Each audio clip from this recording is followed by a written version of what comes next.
Bueno, doctor Kember, muchas gracias por concedernos esta entrevista a TFP Uruguay. Usted sabe que nosotros somos un grupo que hace 3 años que estamos funcionando en Uruguay y es el tercer año que dictamos cursos. Hemos dado cursos sobre TFP, sobre trastorno narcisista de la personalidad, y este año decidimos dar un curso sobre el trastorno límite de la personalidad, pero enfocado desde diferentes perspectivas.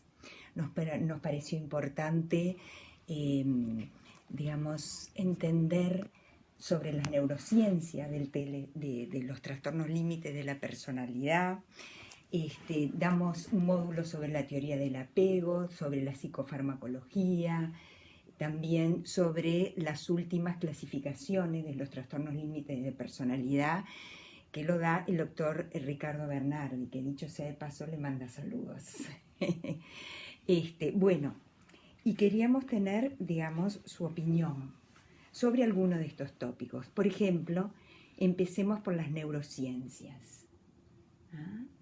Es decir, ¿cuál es su opinión sobre la etiología del trastorno límite de la personalidad, sobre algunos estudios imagenológicos y el efecto a nivel cerebral de la TFP en pacientes con trastorno límite de la personalidad? Bueno, varias preguntas. En primer lugar,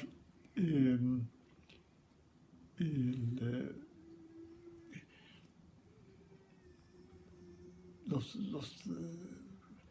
trastornos de personalidad tienen una etiología combinada en que hay predisposición neurobiológica,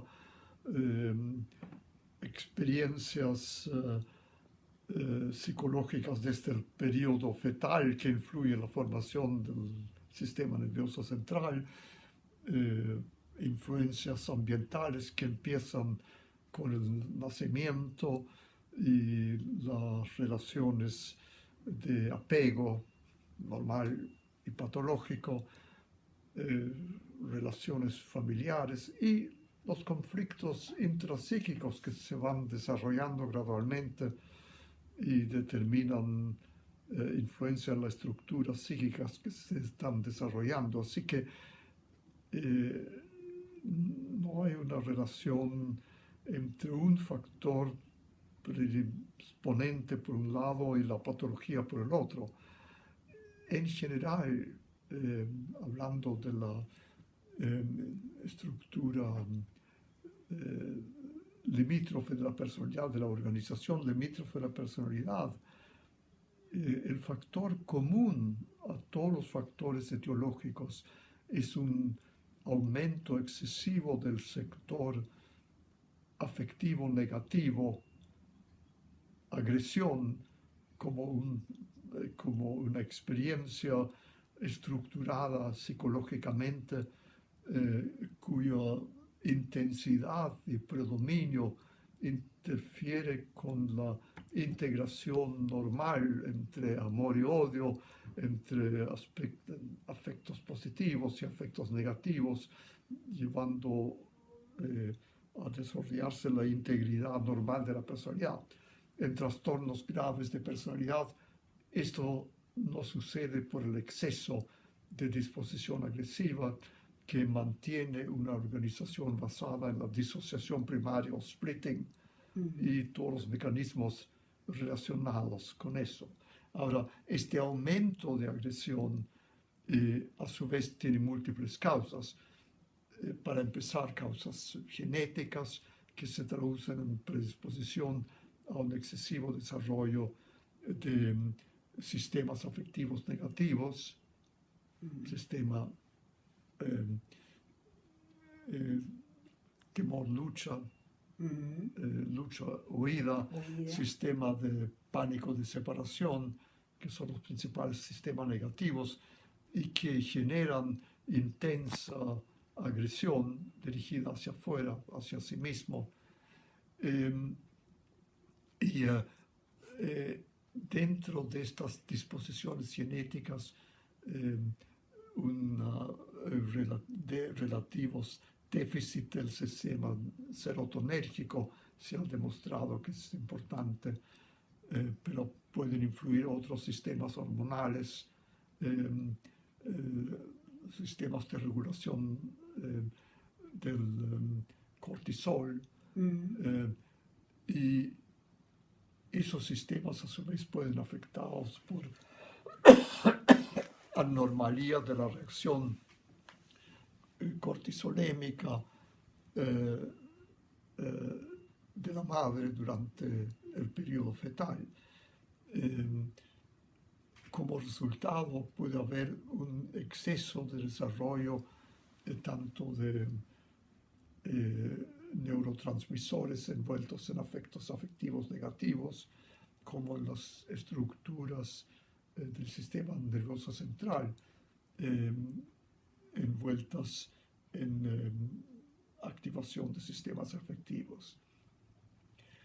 La amígdala es la estructura más importante envuelta en la activación de afectos negativos, todo el sistema de lucha y huida, de alerta, y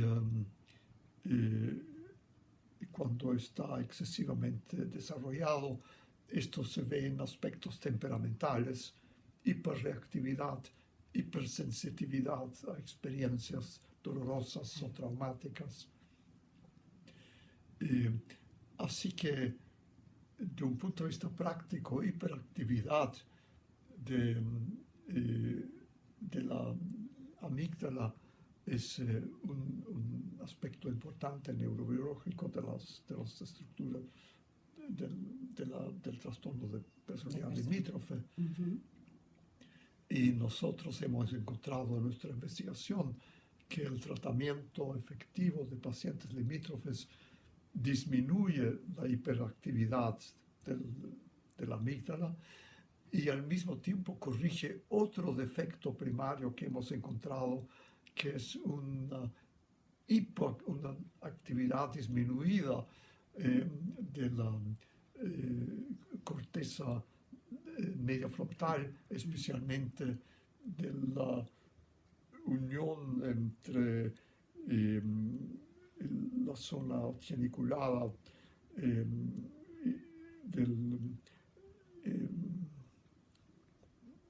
¿cómo se dice en español? Del lóbulo circular anterior y especialmente la zona medio ventral de la corteza prefrontal y preorbitaria. Al final del tratamiento hay un aumento de la función de la corteza preorbitaria prefrontal y disminución de la hiperactividad de la amígdala. Ese ha sido un hallazgo también han sido encontrados en muchos otros investigaciones.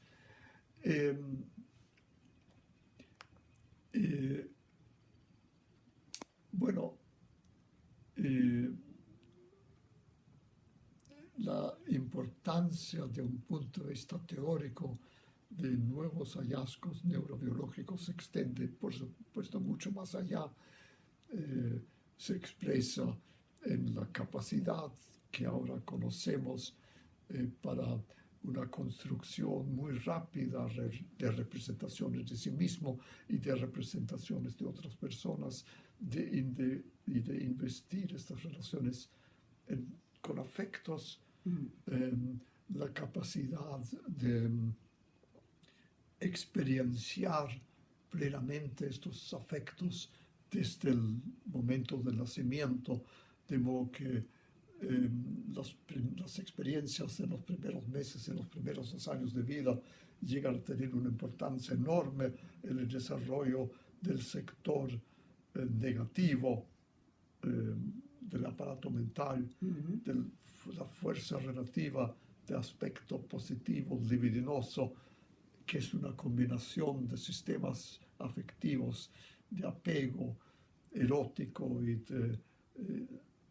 socialización general, Sí. el pre-bonding system de Panksepp. Y estamos interesados no solo en estudiar los cambios prácticos que podemos observar con el tratamiento psicoterapéutico de los pacientes limítrofes, sino también en desarrollar la teoría general de cómo se integran estructuras neurobiológicas con estructuras psicológicas, subjetivas, psicológicas, que son, por supuesto, producto de las estructuras neurobiológicas subyacentes, pero que desarrollan su propia organización en el plano puramente psíquico, de modo que miramos a la conducta como un resultado de la interacción entre sistemas de organización propiamente neurobiológico y propiamente subjetivos intrapsíquicos y su influencia mutua. Esta sería mi respuesta más general. O sea, uno podría decir que es lo intrapsíquico, lo básico, y lo intersubjetivo un efecto del lenguaje y la cultura.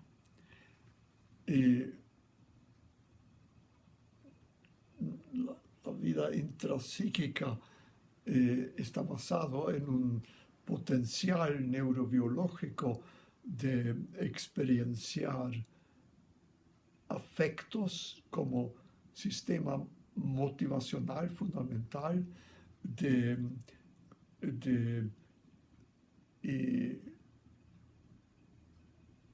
integrar cognitivamente los afectos mediante la comprensión cognitiva de las circunstancias en que se desarrollan afectos positivos y negativos, de modo que es la estructura intrapsíquica que permite el desarrollo en el plano psicológico de relaciones de objeto que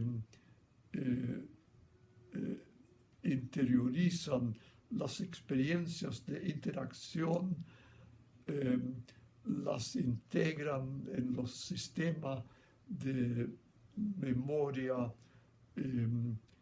permanente o episódica, que para los afectos reside en el hipocampo desde el nacimiento, aunque el hipocampo se demora y recién madura a los 2 o 3 años, y la corteza cerebral, que también demora en maduración de ese tiempo.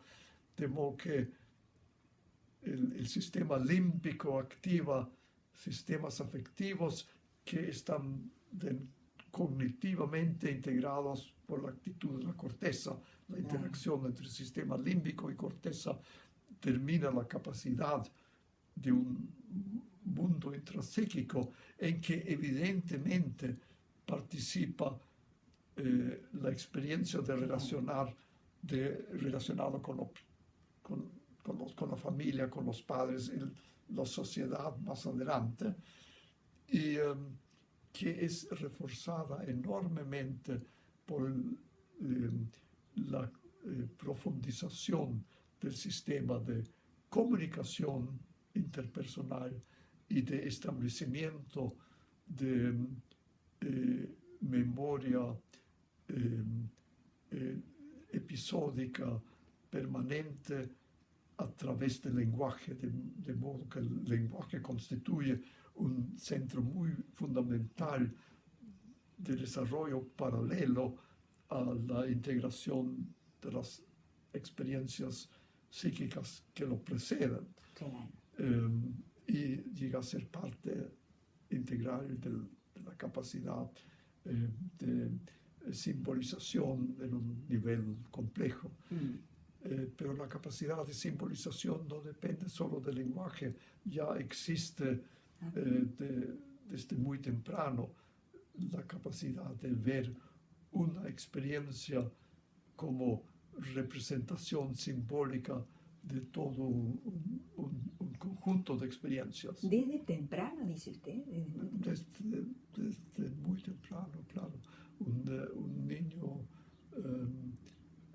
que empieza a jugar con autos y con lenguaje muy primitivo en un momento dado, mueve algo y hace un ruido como un motor que anda y tiene una expresión simbólica de lo que es el auto, sí, claro. sin conocer el nombre de auto.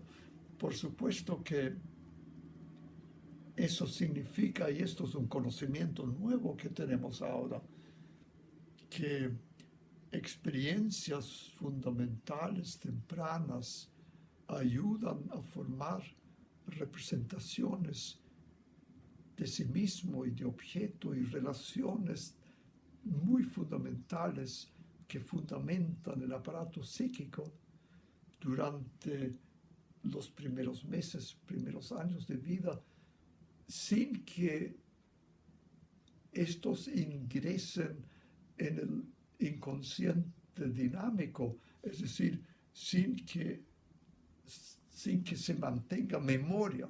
No se mantiene memoria, es la amnesia infantil, pero influyen enormemente las primeras estructuras de relaciones de objeto sobre las cuales después se van a basar las relaciones de objeto y las fantasías ulteriores.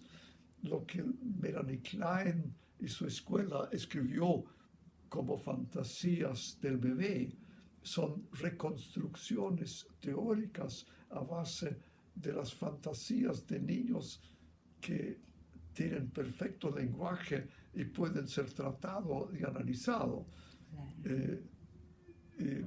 que permiten hipotizar qué es lo que pasó antes, pero sin que tengamos el conocimiento concreto de eso. Y si hay conflictos muy graves derivados de los primeros meses de vida, de los cuales no queda memoria, quedan solo las estructuras de objeto y self, y se traducen solo en conducta no verbal, aspectos adherentes a la comunicación verbal que indican aspectos afectivos, y son estos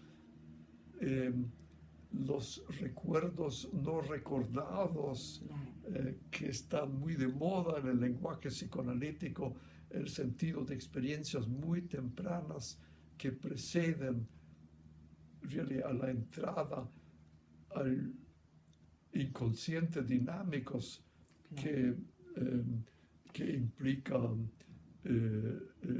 un desarrollo más avanzado, simbólico y capacidad de pensamiento más avanzado.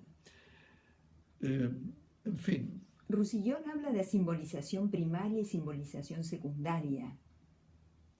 Es una simbolización primaria. Es una simbolización primaria, claro, ¿no? Es claro. decir, sin Pero reflexión. Que solo puede ser detectada aspectos interaccionales en un cierto momento dado del tratamiento. Lo que llamamos inconscientes dinámicos, más probablemente siempre, comenzó siendo consciente y después preconsciente y después cayó en el inconsciente, o en etapas ulteriores fue reprimido, de modo que represión y todos los mecanismos relacionados son más avanzados que escisión en los mecanismos relacionados primarios. Claro, porque hay quienes hablan de que esas primeras experiencias son percepciones, ¿no? No son hay quienes hablan de representaciones y reflexión. Son percepciones afectivas, no son percepciones puras, son percepciones conectadas con experiencias afectivas. Ahora, ¿no serán conscientes esas percepciones afectivas tan primarias? Por supuesto Por que supuesto. son conscientes, Claro, son conscientes, pero no entran dentro del inconsciente dinámico. conscientes, pero no dejan memoria, no dejan memoria que puede ingresar al inconsciente dinámico, porque el inconsciente dinámico está constituido por fantasías inconscientes que ya implican más elaboración. Memorias, y por tanto vienen de más tarde.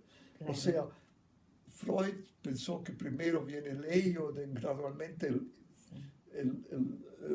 ello, y después el yo, y finalmente el superyo. La verdad es que yo y ello se desarrollan en paralelo. Claro.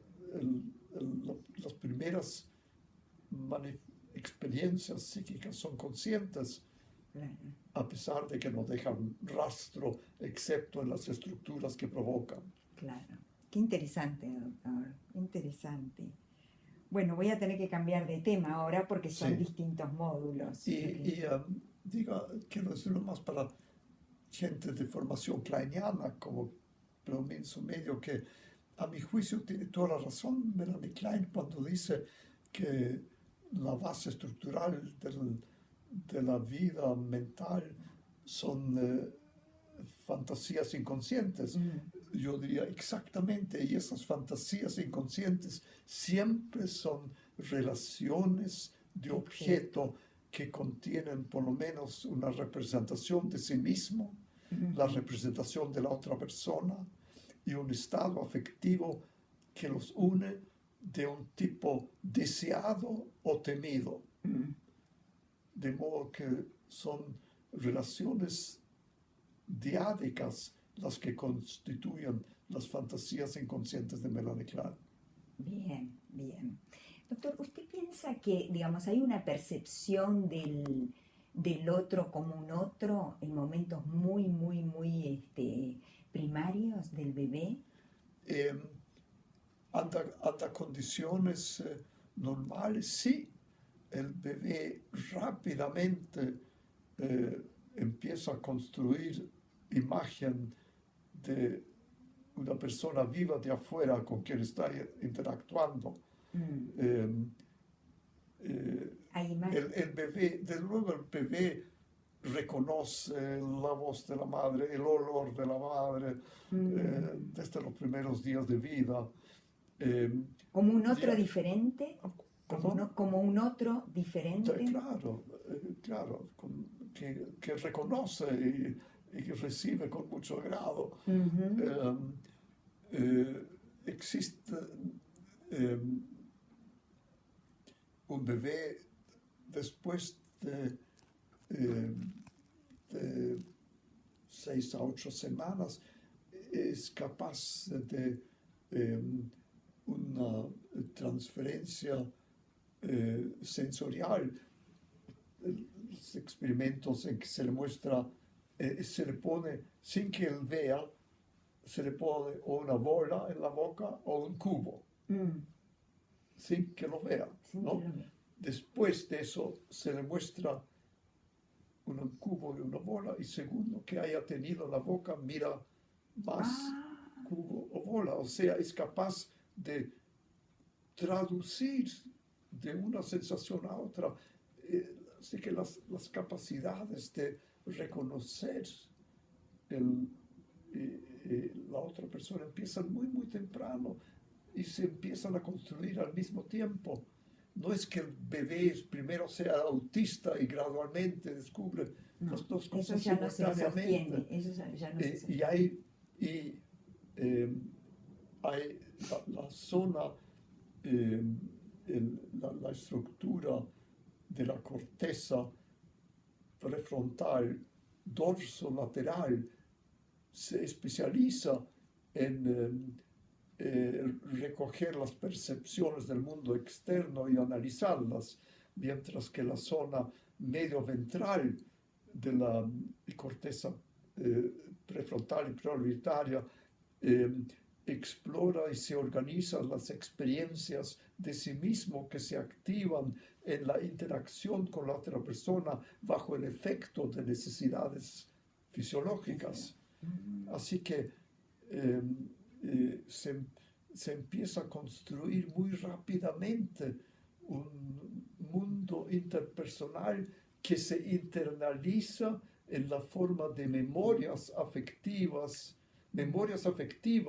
que entran al hipocampo y son la base de lo que va a ser más adelante el inconsciente dinámico que reconoce las estructuras deádicas Claro. de valencia positiva o negativa. Bueno, vamos a pasar al otro tema. Hay otro tema que lo está dando Ricardo Bernardi, que son las nuevas clasificaciones de los trastornos límites de personalidad. Yo creo que le mandé las diapositivas de Bernardi Sí. sobre el ICD-11, ¿no? ¿Usted piensa que hay una correspondencia bastante similar entre los diferentes sistemas diagnósticos de observar las perturbaciones del self y del otro? La clasificación alternativa del DSM-5, que ha sido propuesta pero no ha sido todavía aceptada oficialmente, es un cambio radical. Por primera vez toma en cuenta como aspecto esencial de los trastornos de personalidad las alteraciones de identidad y de relaciones con las otras personas. Así que este es un cambio positivo que da mucho más sentido a las clasificaciones de los trastornos de personalidad anterior, que eran bastante problemáticas. Y yo creo que lo más probable es que sigan siendo problemáticas porque la psiquiatría oficial ha tenido enormes dificultades en incluir conceptos de estructura mental en vez de un empirismo primitivo descriptivo, que es lo que ha predominado. Claro. Y ese problema va a seguir, pero en todo caso esta clasificación alternativa de DS5 es un progreso muy importante. Muy importante. Y espero que la clasificación internacional se base en eso. Claro. Lo veremos. Doctor, ¿existe un factor general de psicopatología común a todos los trastornos de personalidad?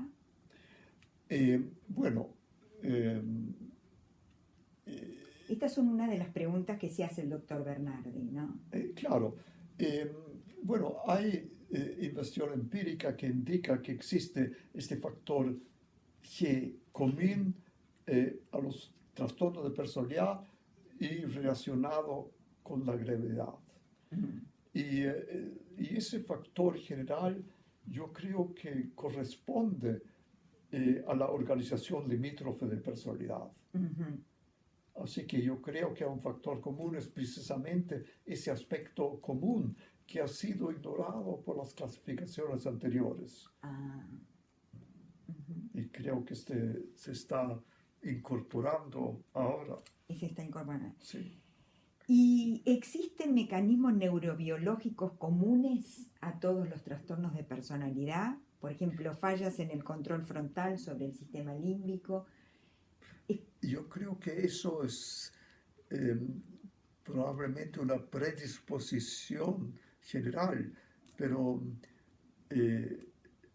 hay diferencias fundamentales sobre trastornos de personalidad construidos sobre la base de difusión de identidad y una organización limítrofe de la identidad, es decir, una falta de integración del sí mismo y de los conceptos de otros significativos, en que predominan los mecanismos primitivos, decisión, etc.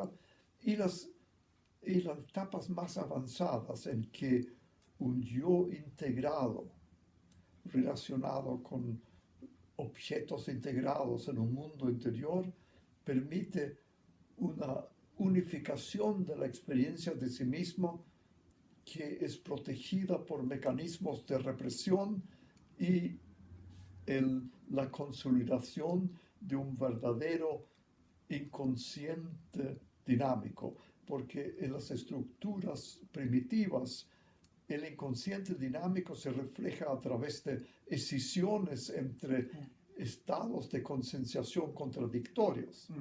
En las estructuras más avanzadas hay verdadera represión, y dicho sea de paso, de un punto de vista neurobiológico todavía es el fenómeno menos entendido. ¿Cuál es la base neurobiológica de la capacidad de represión? Ah, ¿sí? Sí, hay muy poca experimentación. Anderson ha tenido experiencias empíricas en que diciendo al sujeto que eviten pensamientos sobre ciertos sujetos, es posible de inducir realmente que los olvidan. Pero estas son experiencias muy preliminares. No es lo mismo supresión que represión. Claro. Y todavía realmente no sabemos cómo opera la represión, excepto de que es un mecanismo psicológico avanzado cuya base neurobiológica todavía ignoramos.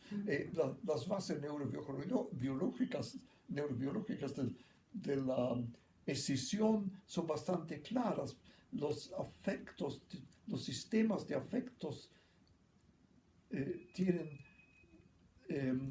transmisores diferentes y estructuras cerebrales diferentes, de modo que operan separadamente, y solo cuando son transmitidas a esa zona del lóbulo circular, no sé cómo se dice en castellano, Dígalo en inglés. Circular, y del lóbulo frontal, en esta pequeña zona central del cerebro, solo en ese área en que zona límbica y cortical están como combinados, en que existe la posibilidad de experimentar ambivalencia y tolerar simultáneamente amor y odio. Claro. Primitivamente están neurobiológicamente separados, y por lo tanto es posible desarrollar psicológicamente defensas de escisión. Claro. Por eso los impulsos agresivos son mayores. El trastorno de personalidad, doctor, ¿cómo evoluciona a lo largo de la vida? Es decir, ¿puede mejorar en forma espontánea? Sí, hay una interacción constante, y los trastornos de personalidad relativamente leves están bajo la influencia de la experiencia y del desarrollo de aspectos defensivos y adaptivos secundarios. Y hay ciertos problemas que pueden resolverse gradualmente. Por ejemplo, estructuras histéricas graves, inhibiciones sexuales, a través de la vida pueden ser reducidas y funcionar muy adecuadamente más adelante.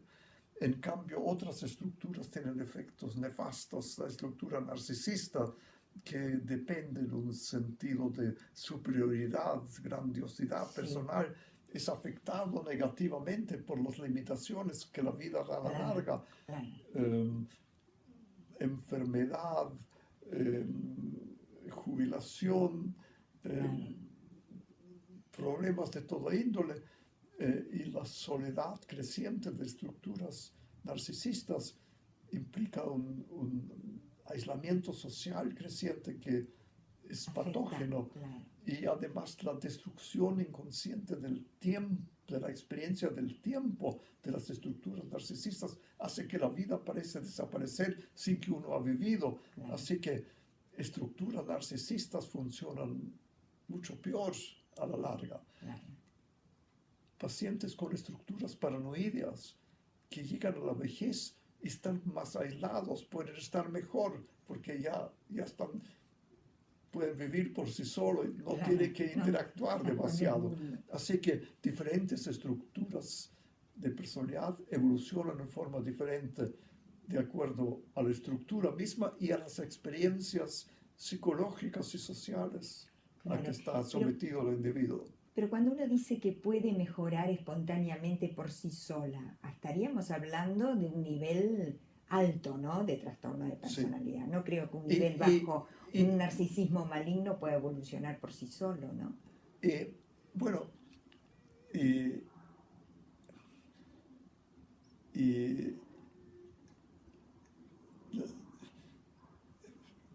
pongamos narcisismo maligno. Mm, En los casos graves prácticamente impide funcionar, destrucción total de la claro. capacidad de trabajo, de vida social, de intimidad. Mm, Pero con capacidades cognitivas altas y un medio social favorable, esos pueden llegar a ser los líderes de movimientos extremistas que buscan a alguien de verdad. con decisión completa, con actitud paranoidea, con grandiosidad, eh, con libertad para conducta antisocial. Eh, Pero eso se puede entender como una mejoría, ¿no? no es una mejoría psicológica, pero Claro, de un punto de vista social puede llegar a ser presidente de la claro. República. Y enfermar a todo el pueblo. Sí, Pero no es una mejoría, ¿no? Es una sí, enfermedad del pueblo. sí, sí, Bueno, a ver, ¿qué más? ¿Tenemos un rato más? Sí. Este, por otro lado, el doctor Humberto Persano va a venir a darnos unas clases sí, este, sobre adolescencia normal y sobre el trastorno límite de la personalidad en la sí. adolescencia. ¿Qué nos puede decir de eso, doctor? En la adolescencia. Que es muy importante hacer esta diferenciación, Mm, eh, y no es difícil hacerla. mm, Hay que hacer un diagnóstico diferencial entre las crisis de identidad del adolescente, mm, que cambia rápidamente, cambios que no son reconocidos por el ambiente, conflictos con el ambiente entre el paciente, entre el adolescente que cambia, el ambiente que no lo reconoce, el adolescente que él mismo se experimenta en conflicto por cambios interiores y falta de relación correspondiente externa. Eso es diferente de adolescentes con trastornos de identidad que realmente preceden a la adolescencia, vienen de los años escolares o desde los 4 o 5 años en los casos más graves, eh, y que tienen las típicas dificultades, falta de integración del concepto de sí mismo, falta de integración del concepto de significativo otros, sí. déficit en el desarrollo normal del superior, y que en entrevistas diagnósticas se pueden diferenciar eh, y tratar. Mm, El, así que un buen estudio diagnóstico permite ver que adolescentes que pueden tener una vida caótica aparentemente, en el fondo tienen una comprensión profunda de sí mismo y de los padres con quienes tienen conflictos todo el tiempo, pero los tienen cachados, como Sí, dicen en Chile. sí, Eh, en cambio, estructuras limítrofes que son incapaces de empatía en profundidad con otras personas, y ya se ve eso en la adolescencia claramente. ya se ve en la adolescencia. Es decir, Estructuras narcisistas se pueden ver desde ya, los 7 años, 6, 7 años de 6, edad. 7 años de edad. Sí. Ahora, puede ser que de repente, digamos, nosotros a partir de un hecho traumático a los 20, 25 años se desarrolle toda esta sintomatología correspondiente al trastorno límite de la personalidad, que se haya mantenido de alguna manera contenida durante la adolescencia y frente a un hecho traumático sufrido a los 23, 24, 25 años, aparezca toda esta estructura o no, o esto ya se ve, digamos, en la No, adolescencia. realmente la estructura se ve claramente. Ya en la adolescencia. Sí. Y hay que diferenciar experiencias traumáticas infantiles que se traducen en un trastorno de personalidad. Mm, Es decir, donde trauma es parte etiológica del desarrollo de la personalidad, mm, de un trastorno de personalidad. Hay que diferenciar eso claramente de experiencias traumáticas ulteriores que producen un síndrome,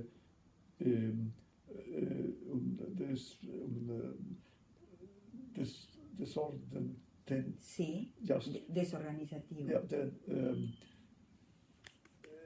un desorden, post-traumatic stress disorder, Sí, no sé cómo se dice. postraumático, desorden postraumático. Un desorden postraumático. Mm, Un desorden postraumático tiene síntomas bien específicos, tratamiento bien específico, que es diferente al trastorno de personalidad. Y claro.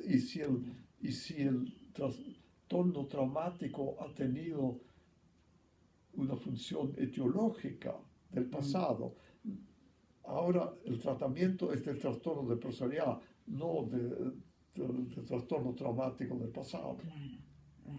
Es posible que en medio del tratamiento psicoanalítico, psicoterapéutico, de un trastorno de personalidad, se reactive una experiencia traumática pasada en el tratamiento, Claro. ya como parte de la experiencia transferencial. Eso sí, pero no es lo mismo que tratar una experiencia traumática de hace 30 años atrás como si fuera De un ahora. estrés postraumático. Claro, claro. Sí. Y, digamos, hay cambios cualitativos en la psicoterapia focalizada en la transferencia dirigida a los adolescentes. Bueno, hay cambios en la técnica, Sí. pero en el fondo es una modificación relativamente menor eh, que afecta los diversos aspectos de la técnica. Por ejemplo, una manera más lenta y gradual de interpretar la transferencia para empezar interpretándola en las relaciones del paciente adolescente con otras personas y solo gradualmente llevándolas al análisis de la transferencia propiamente tal. Sería un ejemplo. La necesidad de evaluar las situaciones conflictuales presentes, hasta qué punto reflejan una negación de aspectos de realidad que deben ser clasificados. O sea, clarificación de una realidad que el adolescente pueda estar interpretando mal o ignorando, puede ser una importante fase preliminar a interpretar identificación proyectiva. Claro. En Hay fin, un trabajo como mayor ejemplo, con los padres. como ejemplo de cambios menores cuantitativos, no cualitativos del enfoque técnico. Pero hay un mayor general. trabajo con los padres, ¿no?